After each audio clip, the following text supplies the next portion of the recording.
The station smelled like rust and desperation, a combination that Marcus Cole had learned to recognize after 15 years of hauling freight through the darker corners of the galaxy. He walked through the crowded marketplace with his hands in his pockets and his eyes scanning the crowd, not looking for trouble, but always ready for it to find him. Vethkar Station was the kind of place where questions got you killed and answers cost more than most beings could afford to pay. Merchants from 100 different worlds shouted their prices in languages that his translator could barely keep up with, their voices blending into a constant noise that never seemed to stop. Marcus was a tall man with broad shoulders and hands that had seen their share of hard work, and his face carried the kind of quiet confidence that came from surviving things that should have killed him.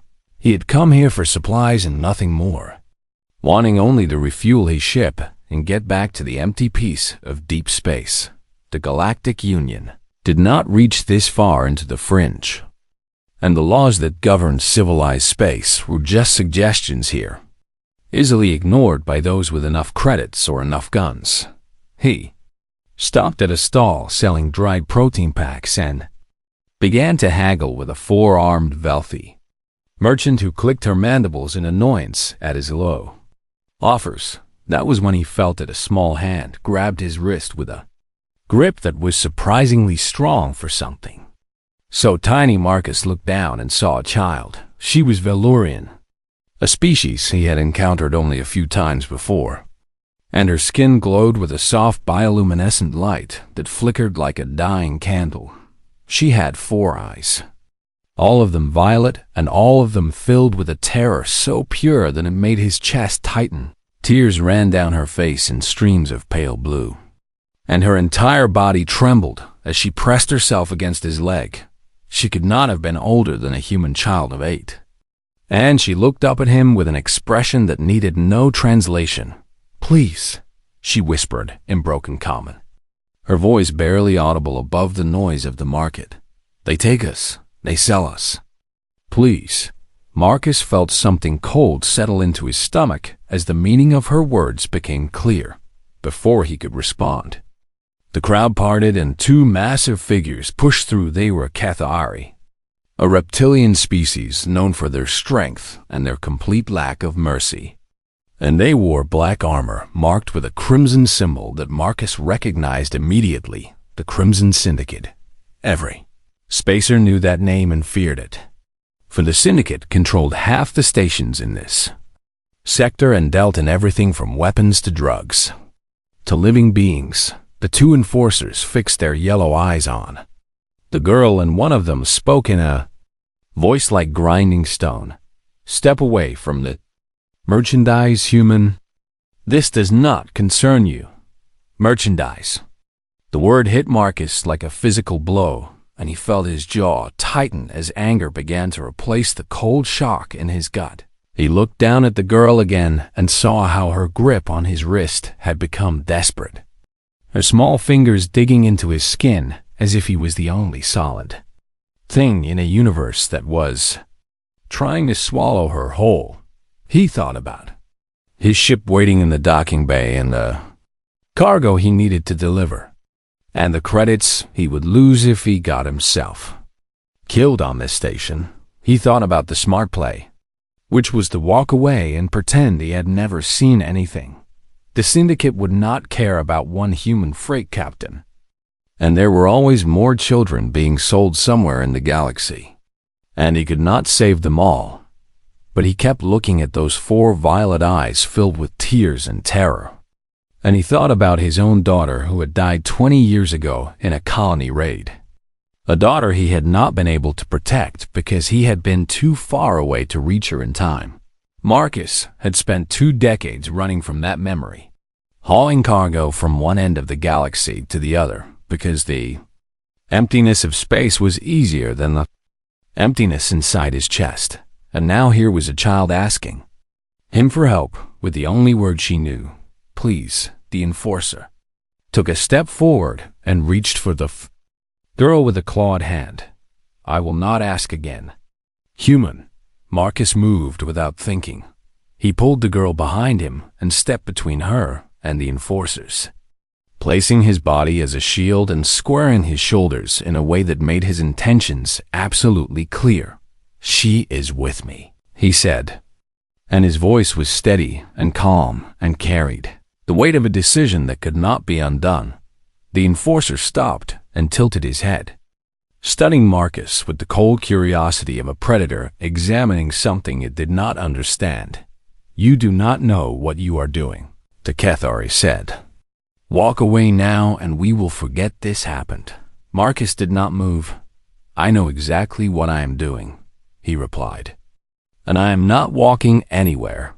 The second enforcer laughed, a harsh sound that drew the attention of nearby merchants, who quickly began to pack up their stalls and disappear. "Then you are a fool," he said, "and you will die for a piece of cargo that is not even your species." Behind him, Marcus felt the girl press her face against his back, and he could feel her tears soaking through his jacket. He thought about all the choices he had made in his life and all the times he had looked the other way because it was easier and safer and smarter. He was tired of being smart. "Maybe I am a fool," Marcus said, and he let his hands fall to his sides and loosened his shoulders the way he always did before a fight. "But she asked me for help and where I come from. That means something." The enforcers looked at each other, and then they attacked. The first enforcer swung at Marcus with a clawed fist that could have torn through steel plating. But Marcus had been fighting since before he could walk. Raised on a colony world where survival meant learning to use your body as a weapon, he ducked under the swing and drove his fist into the soft tissue beneath the HFY's jaw with every ounce of strength he possessed. The impact sent the massive reptilian flying backward into a merchant stall, crashing through displays of stolen goods and landing in a heap of broken containers and scattered merchandise. The second enforcer hissed in surprise and reached for the plasma pistol at his hip.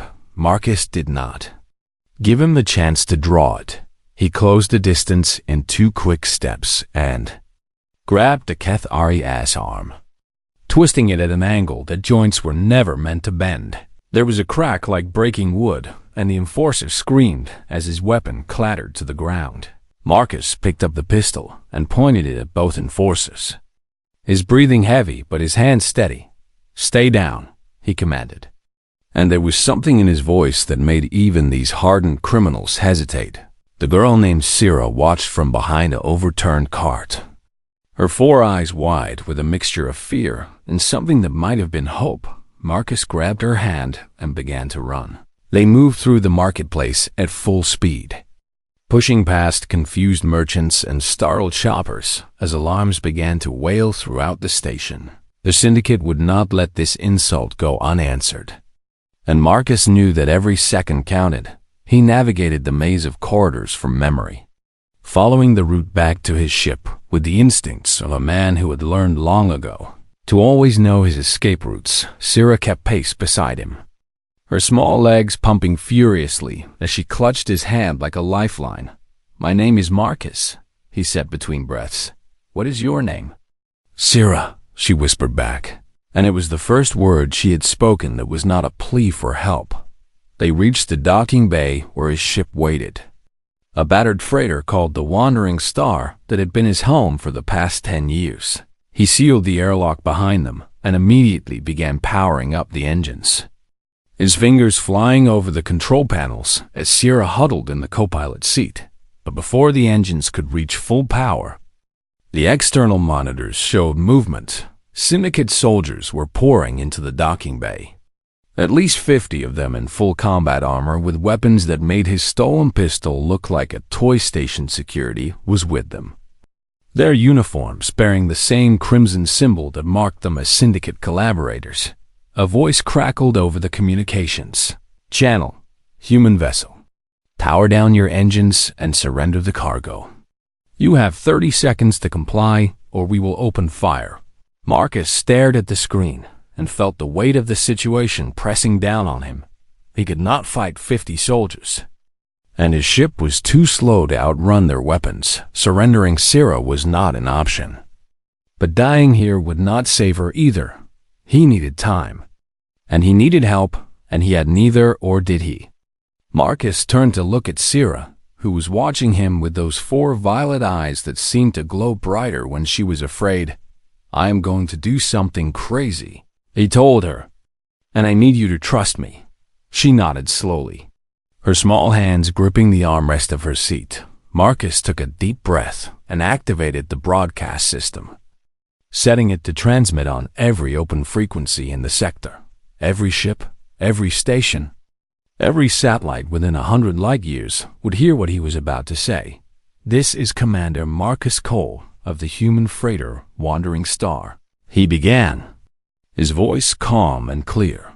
"I am currently surrounded by 50 armed soldiers of the Crimson Syndicate, who are attempting to reclaim a child they were selling as property." He paused and let that sink in before continuing. "Her name is Syrah.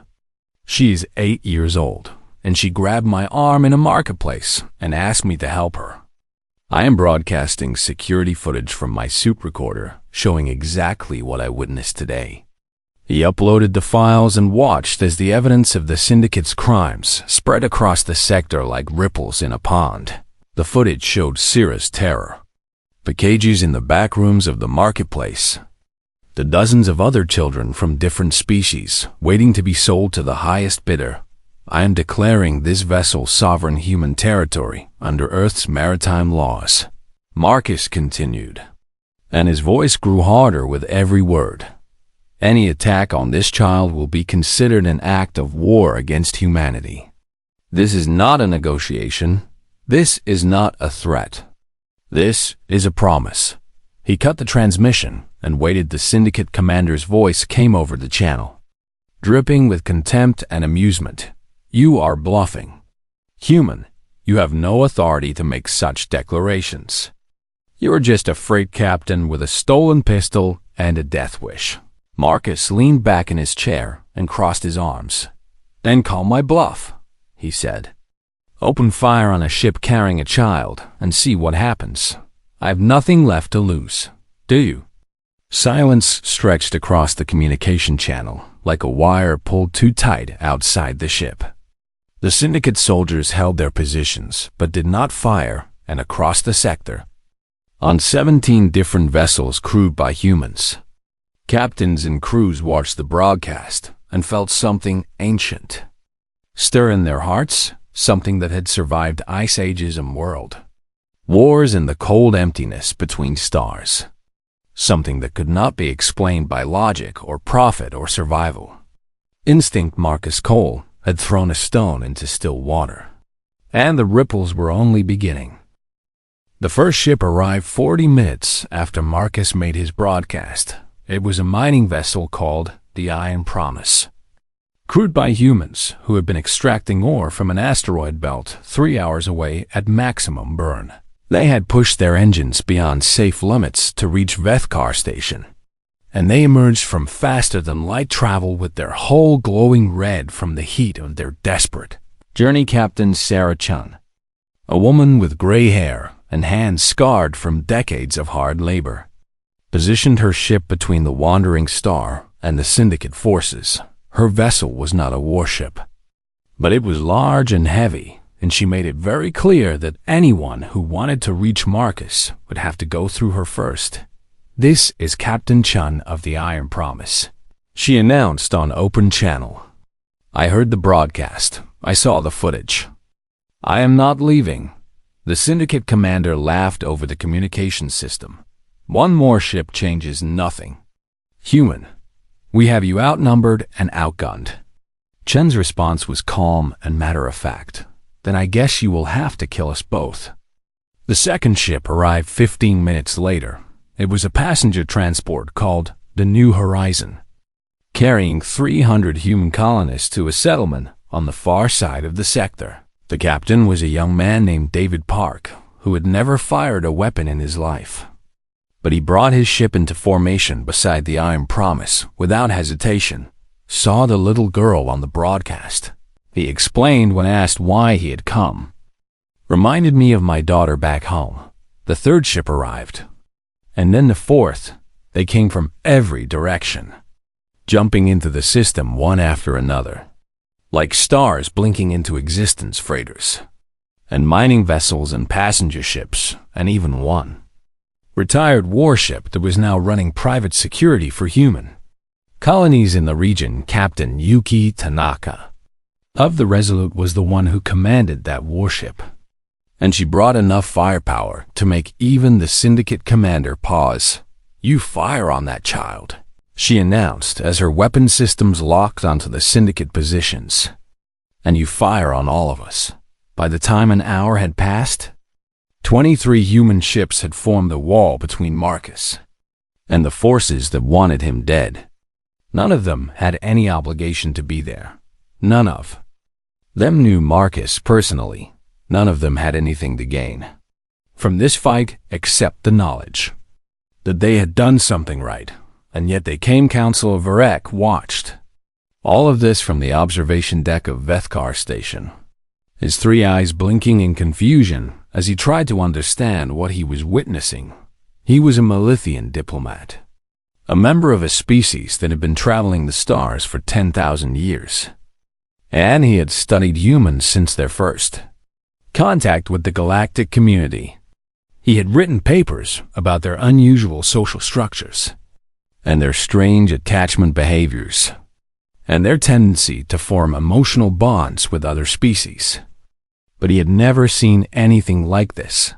They are risking their lives for a child that is not even their species, he said to his assistant, who was equally baffled. They have no strategic advantage, no profit motive, no logical reason to be here. His assistant, a young Melithian named Kira, shook her head slowly. Perhaps logic is not what drives them, she suggested. Varek considered this and found that it made him uncomfortable. The other species watching were equally confused. The Kethari observers could not understand why these humans would throw away their lives for a stranger. The wealthy merchants whispered among themselves about human madness. The Syndicate commander was growing increasingly frustrated as his simple retrieval mission turned into a potential diplomatic incident. "This is insane," he growled to his lieutenants. "They are just cargo haulers and miners. They do not even have proper weapons." But he did not give the order to attack because somewhere in the back of his reptilian brain, some ancient instinct was telling him that attacking these humans would be a mistake. He could not explain why, but he knew it was true. Inside the wandering star, Syrah pressed her face against the viewport and watched as more and more ships arrived to stand between her and the beings who wanted to take her back. "Why are they doing this?" she asked Marcus, her voice small and wondering. "They do not know me." Marcus put his hand on her shoulder and watched the fleet of strangers who had come to save them both. "Because you asked for help," he said quietly. "And humans do not know how to walk away from that." Syrah looked up at him with those 4 violet eyes. "Your species is strange," she said. Marcus laughed. The first real laugh he had allowed himself in longer than he could remember. "You have no idea," he replied outside. The 24th ship arrived, and then the 25th. The Syndicate commander looked at his tactical display and saw the numbers shifting against him. He had come here to retrieve a piece of merchandise worth a few thousand credits. Now he was facing a fleet of ships crewed by beings who seemed ready to die for that same merchandise. The math did not make sense, but the reality was undeniable. He picked up his communicator and contacted his superiors at Syndicate headquarters. "We have a situation," he reported. "I am requesting permission to withdraw." There was a long pause before the response came. "Explain." The commander looked at his display again and tried to find words that would make sense of what was happening. "The humans are here," he finally said. "All of them." Another pause. Longer this time. "Withdraw." his superior ordered. "We will find other ways to deal with this." The Syndicate forces began to pull back from the docking bay and on 25 human ships. Crews cheered and embraced each other. They had won, but none of them knew that this was only the beginning. The Crimson Syndicate did not accept defeat easily. Within 1 week of the incident at Vethkar Station, they filed formal charges against Marcus Cole through the Galactic Union courts. The accusations were numerous and severe: assault against licensed security personnel, destruction of private property, inciting civil unrest, violation of 17 separate trade agreements, illegal seizure of contractual merchandise. The Syndicate's lawyers were the best that credits could buy, and they presented their case with cold precision and absolute confidence. They demanded execution as the only appropriate punishment. The trial was held on the Galactic Union's Central Station, a massive structure that orbited a dying star at the heart of civilized space. Representatives from 1,000 species gathered to watch the proceedings, filling the observation galleries until there was no room left to stand. News drones broadcast the trial to every corner of the galaxy, reaching billions of beings who had heard about the human freight captain who had challenged the Syndicate and survived. Marcus sat alone at the defendant's table, wearing the same battered jacket he had worn on the day he met Syrah. The Galactic Union had offered him their best legal defenders, beings who had spent centuries mastering the intricate web of interstellar law. He had refused them all. "I will speak for myself," he had said, and no argument could change his mind. Syrah watched from the front row of the observation gallery, her small hands clasped together and her 4 eyes fixed on the man who had saved her life. The human fleet captains who had come to his defense sat beside her, their presence a silent declaration of support. The lead prosecutor was a Vethkari named Counselor Thresh, a being known throughout the galaxy for never losing a case. He presented the Syndicate's arguments with devastating efficiency, citing laws and precedents and treaties that painted Marcus as a dangerous criminal who had disrupted the natural order of galactic commerce. The defendant acted without authority, Thresh declared to the assembled judges. He violated the sovereignty of Vethkar Station. He assaulted lawful security personnel, and he stole property that was legally owned by my clients. He paused for effect, his forearms spread wide in a gesture of disbelief. He did all of this for a single piece of merchandise that was not worth the trouble he caused. The law is clear. The evidence is undeniable. Justice demands his life. The gallery murmured in agreement, and Marcus could feel the weight of 1,000 hostile stares pressing down on him. Then it was his turn to speak. He stood slowly and walked to the center of the chamber, where a spotlight illuminated him like a single star in an endless darkness.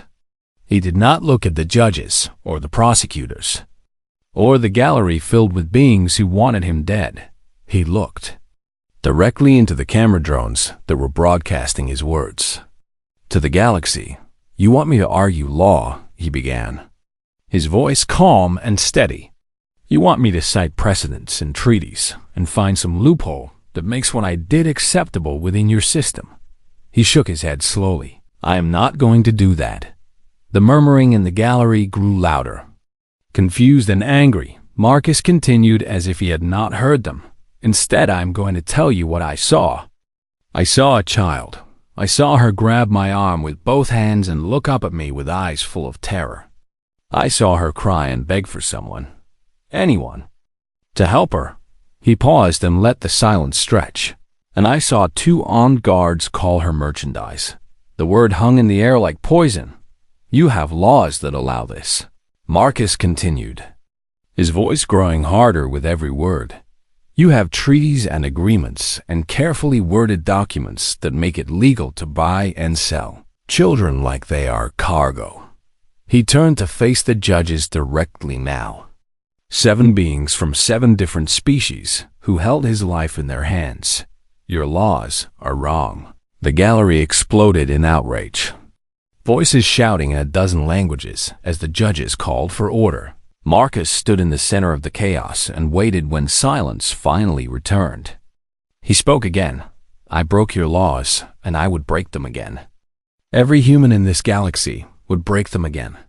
Because some things matter more than treaties. Some things matter more than trade agreements.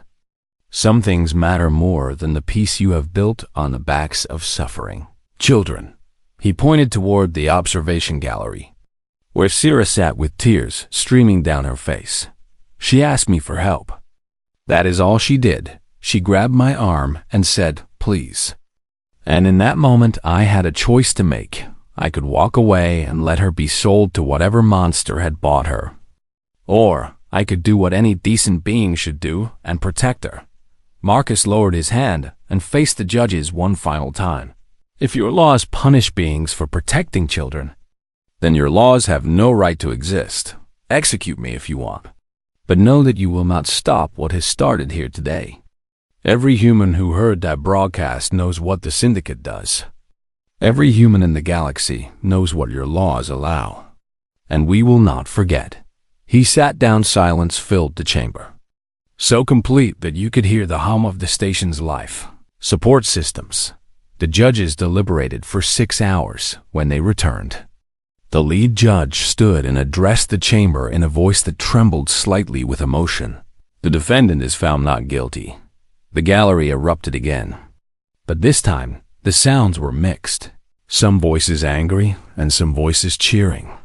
The lead judge raised his hand for silence. Furthermore, in light of the evidence presented regarding the trafficking operations of the Crimson Syndicate, this court is recommending immediate sanctions and investigation. From the observation gallery, Councilor Varex stood and requested permission to speak. The judges granted it.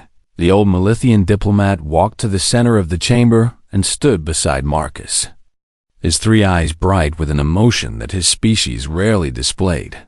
"I have watched humans for 50 years, he said. I thought I understood them. I was wrong. He turned to face the judges.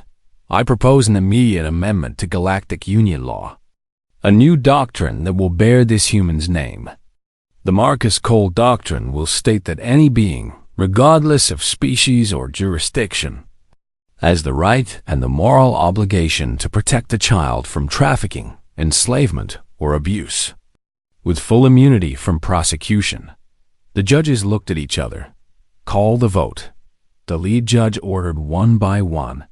The representatives of 1,000 species registered their decision. The vote was unanimous, and in that moment, the galaxy changed forever. 30 years had passed since the trial that changed galactic law. Syrah stood at the podium of the Galactic Union Assembly, her bioluminescent skin glowing with a steady and confident light that would have been unimaginable to the terrified child she had once been. She was no longer small or afraid. She had grown into a woman of remarkable presence, educated on Earth and among the stars. Trained in both human philosophy and galactic politics, her 4 violet eyes swept across the assembled delegates from 1,000 worlds. And when she spoke, her voice carried the authority of someone who had spent her entire adult life fighting for those who could not fight for themselves. 30 years ago, she began, I was a piece of merchandise. I was property to be bought and sold. I had no name that mattered, and no future that extended beyond whatever cage my owners would put me in next. She paused and let those words settle over the assembly. Then a human grabbed my hand and told me I was with him. The delegates listened in perfect silence. Syrah continued, her voice growing stronger with every word. The Marcus Cole Doctrine saved my life. But it was only the beginning. Today I stand before you to propose an expansion of that doctrine. A comprehensive framework that will protect every vulnerable being in the galaxy, regardless of species, regardless of age, regardless of the value that markets place on their existence. She outlined her proposal with precision and passion, describing new enforcement mechanisms, new rescue protocols, new rehabilitation programs for trafficking survivors. The proposal had taken her 10 years to develop, and it would require the cooperation of every member species in the Galactic Union. But as she spoke, she could see the delegates nodding in agreement, moved by her words and by the undeniable truth of her experience in the observation gallery. Counselor Varric watched with eyes that had grown dim with age, but still sparkled with the same curiosity that had defined his long life. A journalist from the Galactic News Network sat beside him, recording an interview that would be broadcast across the civilized worlds. "You were there at the beginning," the journalist said. "You witnessed the trial. You proposed the original doctrine. What do you remember most about those events?" Varric was quiet for a long moment, his three eyes fixed on Syrah as she continued her address to the assembly. "We had always wondered," he finally said, his voice soft with age and memory, "what humanity would bring to the galactic community. They were so new, so young as a species, barely a few centuries into interstellar travel when we first made contact." He shifted in his seat and folded his thin hands together. "We expected technology, perhaps. New discoveries from their unusual homeworld, or trade goods that would open new markets, or cultural novelties that would entertain us for a few decades before fading into obscurity." The journalist leaned forward, sensing that something important was about to be said. What did they bring instead? Varric looked down at the assembly floor, where Syrah was receiving a standing ovation from delegates who had once dismissed her as nothing more than merchandise. "They brought us our conscience," he said quietly. "They reminded us of things we had forgotten, things we had decided were inefficient or impractical or simply too painful to remember. They showed us that some things matter more than profit, more than treaties, more than the comfortable stability we had built over 10,000 years." He turned to look at the journalist with eyes that held both sadness and hope. "They showed us that a single choice, made by a single being who refuses to look away, can change everything on Earth." In a small apartment overlooking the Pacific Ocean, Marcus Cole watched the broadcast on a screen that flickered with age. He was old now, his hair white and his body worn from decades of adventures that had taken him from one end of the galaxy to the other. After the trial, he had adopted Syrah legally under both human and Valorian law, raising her as his daughter and teaching her everything he knew about fighting for those who needed help. He had spent the rest of his career working with the Galactic Union's newly formed anti-trafficking task force, hunting down the remnants of the Crimson Syndicate and rescuing thousands of children from the same fate that had almost claimed Syrah. Now he was retired, content to spend his remaining days watching the sun set over the ocean and remembering all the faces he had saved. When he saw his daughter standing before the assembled delegates of 1,000 worlds, speaking with a voice that commanded respect and radiated hope, he felt tears running down his weathered cheeks. She had become something greater than he could have ever imagined. She had taken the spark he had ignited and turned it into a fire that would burn across the galaxy for generations. To come, the broadcast cut to a reporter who was interviewing Captain Yuki Tanaka, now an admiral in the human fleet. "You were one of the first to respond to the broadcast 30 years ago," the reporter said. "What made you come?" Tanaka smiled, her face lined with age but her eyes still sharp and bright. "He asked for help," she said simply. "We came." The reporter pressed further. "But you risked your lives for a stranger, for a child of another species. Why?" Tanaka looked directly into the camera, and for a moment it seemed like she was speaking to every human who was watching. "Because that is what we do," she said. "We have been doing it since before we left our homeworld. We have been doing it since we were huddling in caves and fighting predators with sticks and stones. When someone cries for help, we come. It is not strategy. It is not politics. It is just who we are." The broadcast returned to Syrah, who was now concluding her address to the assembly. "I stand before you today as proof of what one person can do," she said, her voice ringing through the chamber.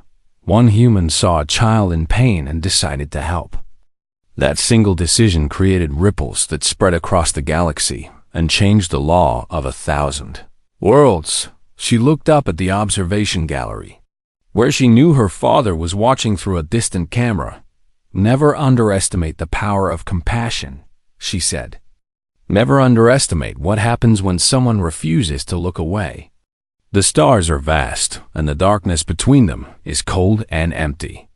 But wherever there are beings willing to stand up for each other, there is light." She bowed her head.